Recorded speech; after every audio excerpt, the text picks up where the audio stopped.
Ladies and gentlemen, welcome back to the channel. A great plume of smoke cuts across the vast open plains. The deep chug of the steam engine echoes through the wilderness, a steel beast charging forward, relentless and unstoppable. Before airplanes stitched the skies, before highways carved up the land, it was the train that carried the dreams and grit of a young America. The railroad was more than just a mode of transport. It was a symbol of ambition, conquest, and transformation. In a land that was once fractured by geography and limited by distance, the arrival of the railroad connected what had never been connected before. From bustling eastern cities to the raw frontiers of the West, rails snaked through deserts, over mountains, and across rivers. The iron tracks didn't just move goods, they moved people, power, and possibilities. In just a few decades, the railroad became the backbone of a rising empire. Towns exploded into cities. Industries were born overnight. What once took weeks by wagon could now be done in days. It wasn't just speed, it was scale. It was control over space and time. But how did this massive network of steel and steam take shape? Who built it, who profited from it, and who was left behind? And more importantly, how did the railroad transform a collection of scattered states into an industrial superpower? Today we're diving deep into the untold story of the American Railroad. Beyond the locomotives and track lines lies a story of innovation, exploitation, ambition, and legacy. Because if you want to understand how America became what it is today, you have to follow the tracks. In the early 1800s, America was still a young, sprawling nation with big ambitions, but getting from one place to another was a slow and punishing ordeal. Transportation was limited to crude dirt roads that turned to mud in the rain and dust in the summer. Wagons creaked along these trails at a crawl, and a journey of just 100 miles could take days. Commerce was similarly restricted. Farmers and merchants could only sell their goods as far as horses or riverboats could carry them, and that made regional economies isolated and inefficient. The vastness of the American landscape added another layer of difficulty. From the thick forests of the east to the wide plains and jagged mountains of the interior, geography posed a constant challenge. Moving goods across these terrains wasn't just expensive, it was nearly impossible. This made the idea of a truly connected nation feel more like a dream than a plan. Still, early innovations began to hint at what was possible. The rise of the steamboat revolutionized river travel, allowing people and cargo to move upstream against the current with unprecedented speed. Canals, too, played a key role, most notably the Erie Canal, completed in 1825. It connected the Great Lakes to the Atlantic Ocean via the Hudson River, slashing transport costs and opening up the interior of the continent for trade and settlement. The Erie Canal was a marvel of engineering, and it sparked a boom in canal construction across the country. But even with these advances, America was still struggling to move at the pace its ambitions demanded. The vast distances between coasts, the isolation of interior regions, and the limitations of riverboats and wagons left much of the country disconnected and development stunted. Goods moved slowly, communication was delayed, and national unity remained more of an idea than a functional reality. The country needed something faster, something that didn't bend to the whims of nature, seasons, or terrain. Enter the railroad. This new form of transportation wasn't just a technological marvel, it was a statement of intent. Steel rails would bind the east to the west. Locomotives would defy mountains, deserts, and rivers. What once took months could now take days. And with each new mile of track, America's identity evolved, from a loose collection of states into an interwoven economic and political force. The railroad didn't just move people and cargo. It moved ideas, cultures, and dreams. Towns sprang up along the lines, economies grew around depots, and for the first time, the concept of a truly continental nation began to take shape. This wasn't just about progress, it was about conquest, connection, and transformation. The Iron Horse had arrived, and nothing would ever be the same again. The story of the American Railroad begins not on American soil, but across the Atlantic in Britain, where in the early 1800s, steam-powered locomotives were already proving that rail travel could be faster and more reliable than horses or canals. These early British railroads captured the imagination of American industrialists, who saw in them not just a technological curiosity, but the key to solving one of the young nation's greatest problems: how to move people and goods quickly across enormous distances. By the 1820s, America's growing economy and restless ambition made it clear that a new mode of transportation was not just desirable, it was necessary. Roads were rough and unreliable, river travel was limited by geography, and the booming Erie Canal in New York threatened to redirect the nation's flow of goods and money away from cities like Baltimore. The pressure was on. In 1827, a group of forward-thinking Baltimore businessmen decided to act. Their answer was bold for its time: the Baltimore and Ohio Railroad, or B&O. It was the first major railroad company chartered in the United States, and its mission was both straightforward and visionary: to forge a direct land route between the busy port of Baltimore and the rich agricultural heartland of the Ohio River Valley. What they were proposing had never been done before on American soil. Laying rails over mountains, carving pathways through forests, bridging rivers, this wasn't just about transportation, it was a leap into a new industrial age. The B&O wasn't just competing with the Erie Canal, it was challenging the very idea that waterways were the future of trade, and the public took notice. Investors lined up, engineers got to work, and as the first ceremonial spade of earth was turned, it was clear: America was entering the age of iron and steam, and there was no turning back. At first, steam locomotion seemed more like a fantasy than a future. Many Americans, especially those invested in the well-established canal systems or horse-drawn transport, were skeptical. Horses didn't explode, derail, or require new, expensive infrastructure. They were reliable and familiar. Why gamble on iron monsters belching smoke and fire? But in 1830, that skepticism was put to the test in an event that would become a touchstone of American innovation. Peter Cooper, an inventor and industrialist with a flair for showmanship, had constructed a small steam engine called the Thumb. It wasn't large, powerful, or refined, but it was fast. To prove the potential of steam travel, Cooper staged a now legendary race between his locomotive and a horse-drawn rail car on the Baltimore and Ohio Railroad tracks. Crowds gathered. The horse surged ahead. But then the Thumb whirred to life, gaining speed, puffing and clanking down the track, catching up, then overtaking the horse. For a brief, glorious moment, steam had won. But just as victory seemed certain, a mechanical belt slipped, and the engine lost power. The horse crossed the finish line first. Still, the message had been delivered loud and clear. Steam engines weren't just a novelty. They were viable. They were fast. And with refinement, they could transform how America moved. That race outside of Baltimore wasn't just about winning, it was about proving that the future had arrived on iron wheels. From there, railroads rapidly gained momentum, reshaping the American landscape at an astonishing pace. The benefits were impossible to ignore. Trains could move people and goods faster than any stagecoach or riverboat. They didn't freeze over in winter or dry up in summer. They could slice through mountains, span vast prairies, and connect cities hundreds of miles apart with a precision and speed that seemed almost magical at the time. Suddenly, towns that had once taken days or even weeks to reach were just hours away.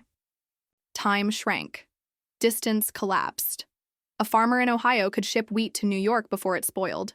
A manufacturer in Boston could sell tools in Chicago without crossing a single river. For business owners, this was revolutionary. Markets expanded. Supply chains evolved, and costs dropped. The railroad wasn't just a new form of transportation. It was a new economic engine. For settlers, the promise of railroads was equally transformative.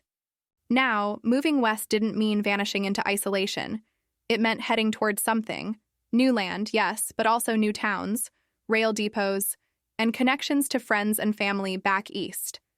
The railroad offered reassurance that even as the frontier expanded, the nation would remain linked. It promised that progress could reach the edge of civilization and pull it forward, steel rail by steel rail. Railroads became a symbol of the future, dynamic, forward-moving, and full of potential. Tracks began spreading like veins across the landscape, and every new stretch of rail wasn't just infrastructure. It was a declaration. America was on the move, and the railroad was driving it forward.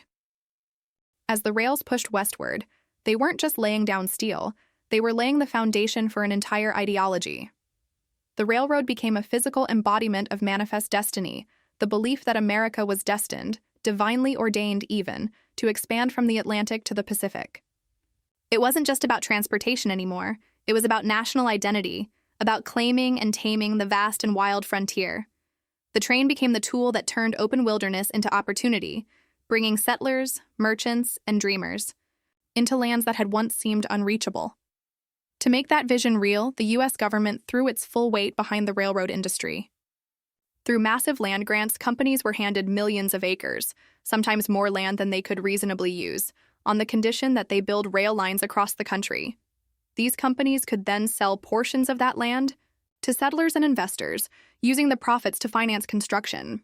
At the same time, the federal government provided military protection to keep construction safe, particularly in areas where westward expansion brought violent conflict with Native American tribes who were being displaced at staggering rates. All of this culminated in one of the most ambitious infrastructure projects in history, the construction of the Transcontinental Railroad.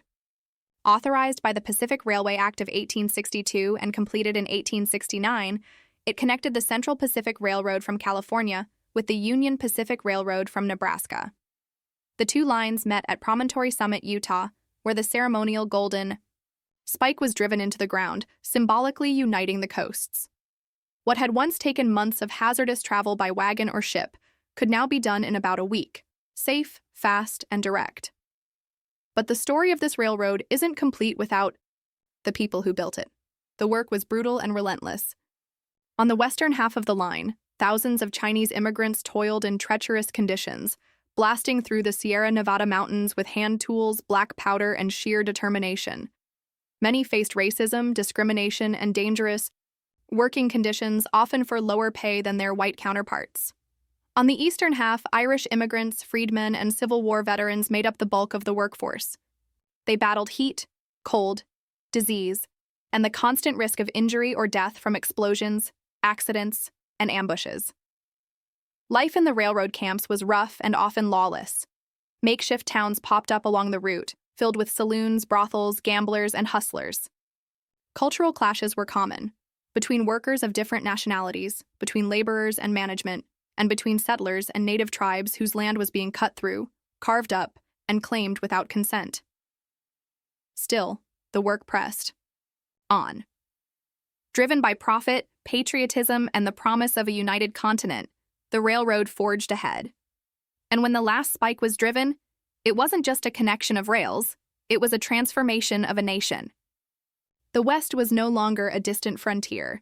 It was part of America's growing industrial heart, and the iron rails had stitched the dream of manifest destiny into the landscape itself.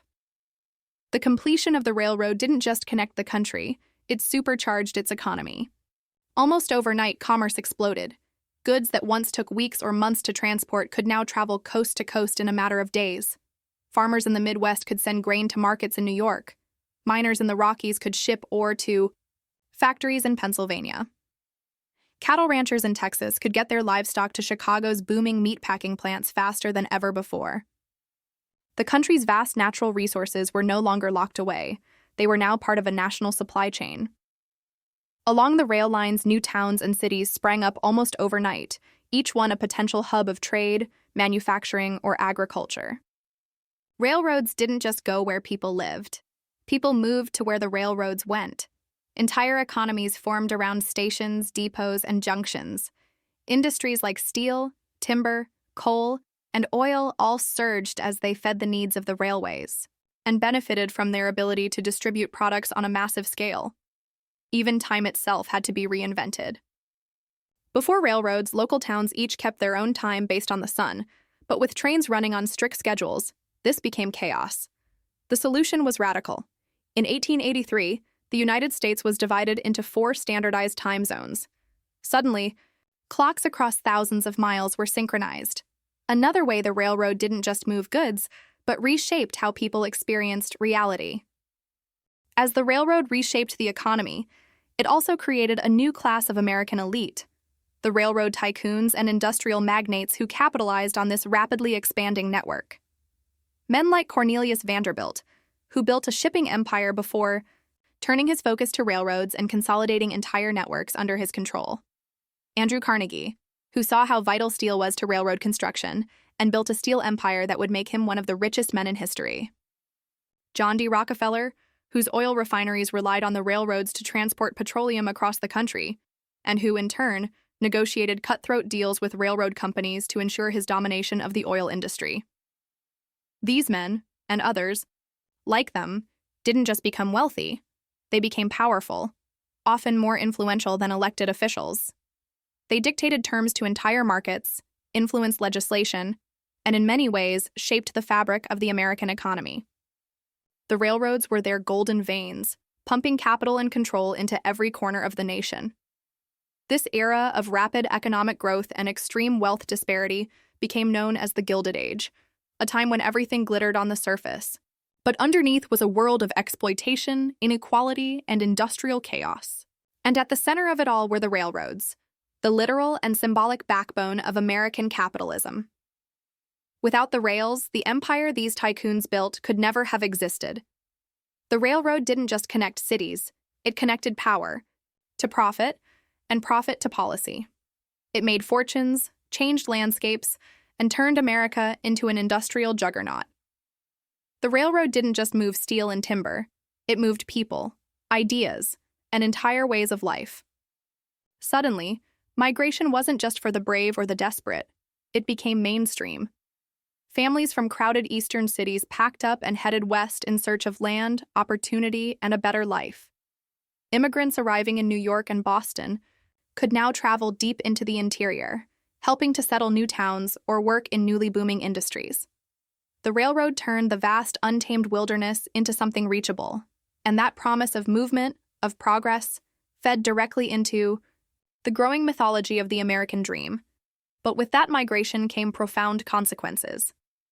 Nowhere was this more devastating than in the lives of Native American tribes, who had already endured centuries of displacement. The railroad cut directly through their lands, often in violation of treaties. The U.S. military, working hand in hand with rail expansion, pushed tribes further west, leading to violent conflicts and forced relocations. Buffalo, central to many Plains tribes, were hunted nearly to extinction, often with the encouragement of railroad companies who wanted to clear the tracks for settlement. What the rails gave to one America, they took from another.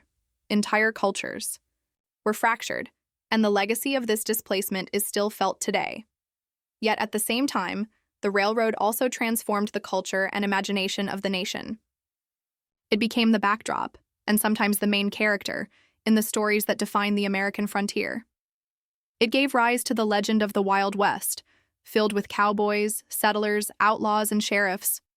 Train robberies by figures like Jesse James captured the public's imagination, turning criminals into folk heroes. The image of a steam engine thundering across open plains became shorthand for freedom, danger, adventure, and the tension between civilization and wilderness. The railroad even found its way into music, literature, and film. Folk songs romanticized the lives of train engineers and hobos. Writers used it as a metaphor for change, escape, or destiny. Hollywood embraced it in westerns that played on the contrast between progress and resistance. The train was no longer just a tool, it was a symbol, and perhaps nothing symbolized the American dream more than the idea that through hard work and movement, anyone could find their place. The railroad offered physical and social mobility. It allowed people to imagine a better life somewhere else, and to actually get there. It promised that the future wasn't fixed, it was waiting, just down the line. In this way, the railroad wasn't just a machine of steel and steam. It was a cultural engine, driving migration, mythology, and meaning. It brought people closer together, even as it pushed others aside. It built the modern United States not only in landscape and economy, but in the hearts and minds of the people who called it home. As the railroad empire grew, so did its shadows. Behind the gleam of progress and prosperity lay a deep vein of corruption and unchecked power. The sheer scale of the railroad industry, combined with its strategic importance, made it fertile ground for scandals, backroom deals, and corporate manipulation. One of the most infamous examples was the credit mobilier scandal of the 1870s, a scandal so brazen it rocked the very foundations of public trust in government. The scheme worked like this. Executives from the Union Pacific Railroad created a dummy construction company, Credit Mobilier of America. They then hired themselves to build the railroad, billing the government at wildly inflated prices while pocketing the excess. To protect their scam, they bribed key members of Congress by offering them shares in the company. When the story broke, it revealed just how deep the collusion between corporate and political power had become. Even the vice president was implicated. The scandal became a national outrage, a symbol of how railroad money had warped democracy. But this wasn't an isolated case. Across the country, railroad barons wielded immense power, often operating as monopolies or colluding in secret to fix prices, stifle competition, and crush smaller businesses. They set freight rates however they pleased, charging farmers more to ship goods short distances than large corporations paid to haul products across entire states. Local communities, especially those dependent on a single railroad, found themselves at the mercy of distant, unaccountable tycoons. The public began to push back. Farmers' alliances, labor unions, and reform-minded politicians called for an end to railroad abuses. The outcry grew too loud to ignore, and for the first time, the federal government stepped in to check corporate power. In 1887, Congress passed the Interstate Commerce Act, creating the Interstate Commerce Commission, ICC, the first federal regulatory agency in U.S. history. The ICC was groundbreaking.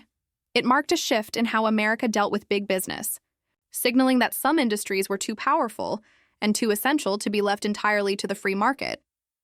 Its mandate was simple in theory: regulate railroad rates, prevent discrimination, and ensure fair practices. But in practice, it faced intense resistance from the very companies it was meant to oversee. Railroad executives lobbied hard to weaken the agency, and for years, the ICC struggled to enforce its own rules. Still, its creation was a turning point. The public had demanded accountability, and for the first time, Washington responded. It was the beginning of a larger movement toward government oversight, not just of railroads, but of industry in general. The railroad, once the untouchable titan of American capitalism, was now facing the first serious checks on its power. And yet, the irony was impossible to ignore.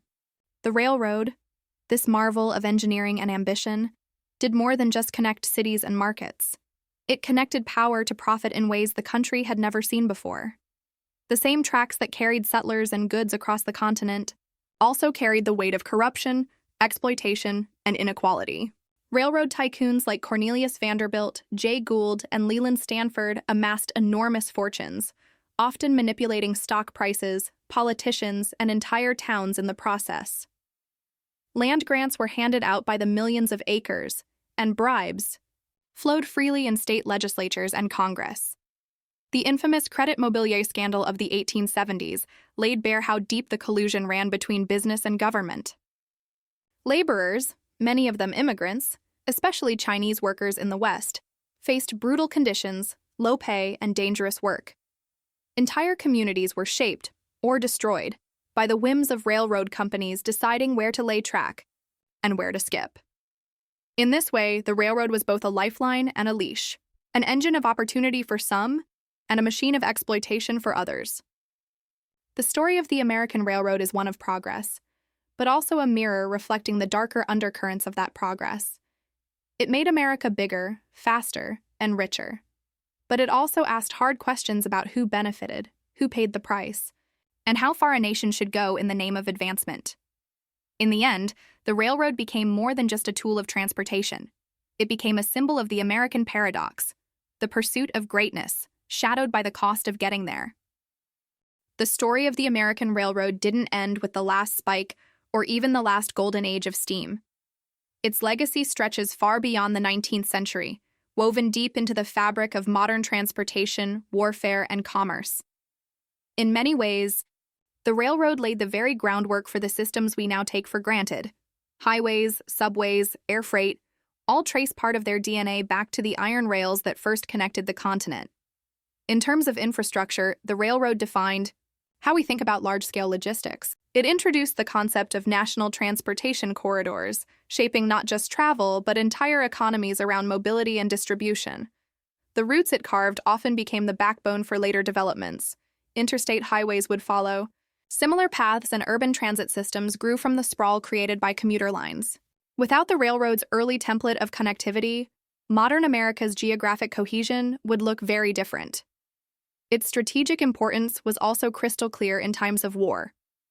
During the Civil War, the Union's superior rail network allowed troops, weapons, and supplies to move quickly and efficiently across vast distances, an edge that contributed heavily to their victory. By World War I, railroads had become the logistical lifelines of modern armies, transporting millions of soldiers and tons of equipment with precision that would have been unthinkable just a generation earlier.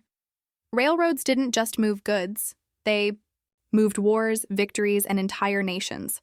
But by the mid-20th century, the Iron Giant began to lose steam. The rise of the automobile, the expansion of paved highways, and the birth of commercial air travel began to eclipse the railroad in both speed and convenience. Suburbanization pulled people away from urban train lines. The romance of the locomotive gave way to the freedom of the open road and the speed of the jet engine. Passenger rail declined rapidly, and many historic routes were shut down or abandoned. Still, the railroad didn't vanish. It adapted. In 1971, the U.S. government created Amtrak, a federally funded passenger rail service designed to preserve intercity train travel. While Amtrak never fully recaptured the heyday of rail, it kept the tradition alive, especially in densely populated regions like the Northeast Corridor. More importantly, freight rail remained a critical part of the national economy.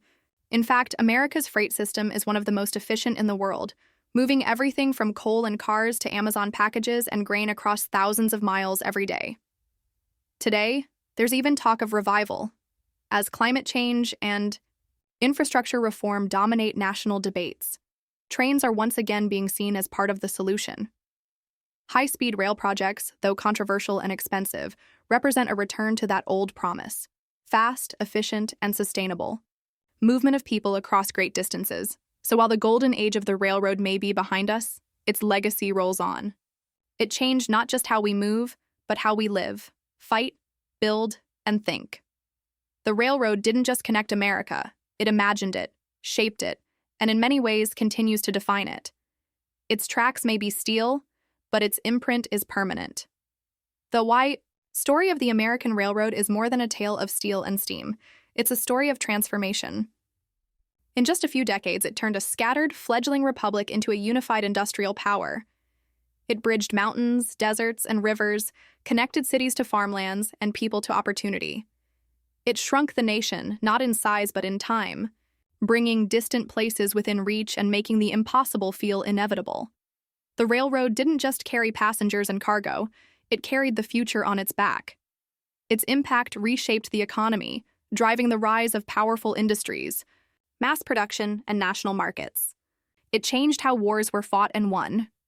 It brought millions of immigrants and settlers westward, giving birth to new towns and altering the demographic makeup of the nation. It inspired songs, legends, scandals, and reforms. It gave rise to heroes and villains, innovation and exploitation. And even in its decline, it laid the groundwork for modern logistics and infrastructure, remaining a vital force behind the scenes. But the railroad's story is also one of cost. It brought progress, yes, but at the expense of native lands, exploited laborers, and unchecked corporate power. It reminds us that innovation always comes with trade-offs, and that true progress requires reflection, not just celebration. The tracks built with sweat and blood weren't just routes to prosperity, they were also fault lines in a changing society. And yet, despite everything, the legacy endures. You can see it in the grit of our cities, in the rhythm of our supply chains, in the very idea that a nation can be bound together by shared movement and vision.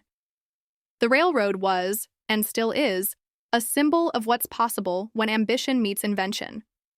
So as we look toward the future, with AI, spaceflight, and green tech on the horizon, it's worth remembering what the railroad taught us: that progress is powerful, but never free. That connection can transform, but it must be built carefully. And that every great leap forward begins with a line, drawn across a map, a mountain, or a dream. The tracks may have aged, but their impact still echoes through every highway, city, and heartbeat of this nation.